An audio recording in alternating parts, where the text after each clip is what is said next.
여러분은 이런 볼 배치에서 어떤 공격법을 쓰십니까? 일적구가 1쿠션인 장축에 볼 하나 이내로 붙어 있는 경우입니다.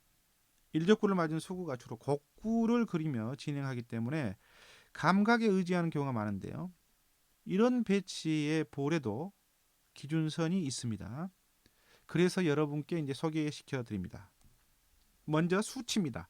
수구수는 단축 코너로부터 3, 4, 5, 6입니다.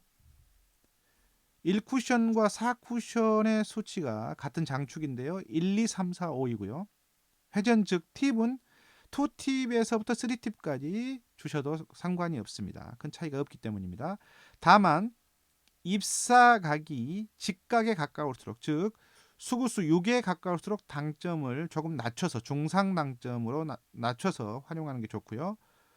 3쪽에 가까울수록 상당 당점으로 추는 게 좋습니다. 여러분의 기준에 맞게 구장에서 연습해 보시고 기준점, 기준 당점을 찾아보시기 바랍니다. 계산법은 아주 간단합니다. 수구수에서 1쿠션을 뺀 값이 4쿠션 수치가 되는 겁니다. 즉 수구수가 바로 이동하는 포인트의 합의 수치입니다. 화면을 보면서 설명을 해드리겠습니다. 수구는 6의 위치에 있습니다. 일적구는 4에 있고요. 6 빼기 4는 2입니다. 따라서 중상단 2팁 이상을 주고 일적구 빗개치기 형태로 리버스를 치면 4쿠션 지점이 장축의 2포인트 지점에 맞고 이렇게 득점이 되는 겁니다. 당연히 연장선을 통해 5쿠션, 6쿠션까지도 가능합니다. 또 다른 예를 볼까요? 수구수는 5입니다. 1적구는 3에 있고요. 따라서 수구수 5에서 1쿠션 수 3을 빼면 2가 나옵니다. 4쿠션 2포인트 지점에 맞는다는 겁니다. 수구가 1적구와 맞은 뒤 곡구를 그리면서 이 같은 형태로 득점이 되는 겁니다. 이 리버스 시스템을 적용할 때 중요한 점은 바로 두께입니다. 수구의 위치에 따라 두께 적용이 다르다는 건데요. 두께가 변하면 당연히 일적구를 맞고 난 뒤에 곡구의 형성이 달라지겠죠. 제가 적용하는 두께의 기준입니다.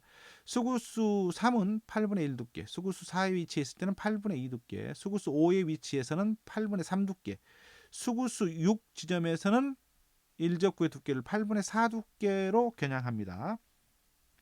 실제로 저와 여러분의 겨냥점과 스트로크가 차이가 있을 수 있기 때문에 약간의 편차가 있을 수는 있습니다. 제가 알려드린 이 기준을 토대로 구장에서 연습을 해보시고 여러분의 기준점을 정해보시기 바랍니다.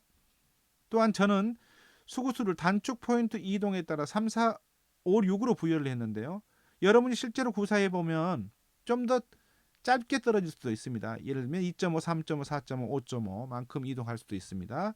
계속해서 그렇게 이동을 한다 그러면 여러분 이 수구수의 수치를 자체를 바꾸어 두는 것도 요령입니다.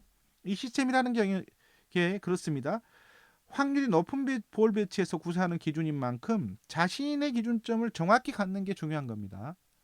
꼭 3, 4, 5, 6을 해서 3, 4, 5, 6으로 마취할 이유는 없는 겁니다. 여러분들이 꾸준히 쳐서 계속해서 이보다 낮은 수치가 나온다든가 높은 수치가 나오게 되면 그게 일정하다라고 하면 그 수치를 기준점으로 삼으셔도 아무 문제가 되지 않습니다.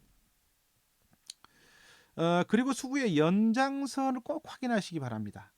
3쿠션에서 4쿠션 그리고 다시 4쿠션에서 5쿠션 6쿠션으로 이어지는 이 수구의 리버스 시스템 연장선이 어떻게 형성되는지를 알아두시면 더욱 유용하게 활용할 수 있습니다.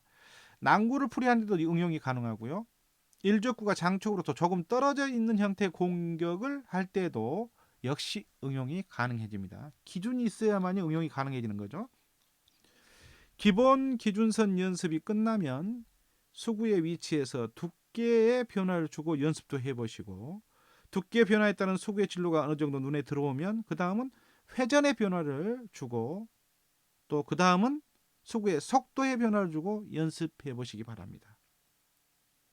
3쿠션의 실력을 늘리는 길은 같은 볼을 먼저 정확히 치는 연습을 한 뒤에 일정한 진로가 확보가 되면 그 이후에 여러 가지 응용을 해보는 것입니다. 그래야 이와 같은 여러 가지 형태의 배치에서 수구가 어떻게 반응하고 어떻게 진행해 나가는지를 이해할 수가 있는 겁니다. 그런 이해가 하나 둘씩 쌓이면 자신도 모르게 실력이 늘어납니다. 연습을 통해서 꼭 여러분의 실력을 쌓아 보시기 바랍니다.